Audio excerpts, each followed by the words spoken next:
மிகப்பெரிய ஜென் குரு ஒருவர் தனது இறுதி காலத்தில் இருக்கின்றார். இன்று மாலை பொழுது தான் இருக்கப் போவதில்லை என்று தன் சீடர்களிடம் அவர் அறிவித்துவிட்டார்.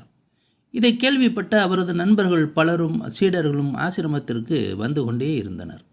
அப்பொழுது மூத்த சீடர் ஒருவர் கடைவீதிக்கு புறப்படுகிறார். அவரிடம் மற்றொரு சீடர் கேட்டார், குரு மரணப்படுக்கையில் இருக்கும்போது நீங்கள் எங்கே செல்கிறீர்கள் என்றார்.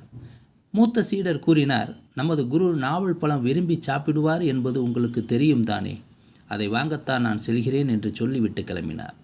சீடர்களோ கவலையோடு இருந்தனர். குரு கண்களை திறப்பதும் யாரையோ தேடுவதும் பின்பு கண்களை மூடிக்கொள்வதுமாக இருந்தார். மூத்த சீடர் நாவல் பழத்துடன் வந்ததும், வந்துவிட்டாயா, எங்கே நாவல் பழம் என்றார். சீடர் அவரது கையில் நாவல் பழத்தை கொடுத்தார். குரு தனது கைகளால் சற்றும் நடுக்கமின்றி அதை வாங்கி கொண்டார். ஒரு சீடர் குருவிடம் கேட்டார், குருவே, தள்ளாத வயதின் உங்கள் கைகளில் நடுக்கமில்லையே என்றார். குரு மெல்லிய புன்னகையுடன் கூறினார், எனது கைகள் ஒருபோதும் நடுங்கியதில்லை, ஏனென்றால் எப்போதும் எதற்காகவும் நான் பயந்ததே இல்லை என்றவர் நாவல் பழத்தை ருசித்து சாப்பிட ஆரம்பித்தார்.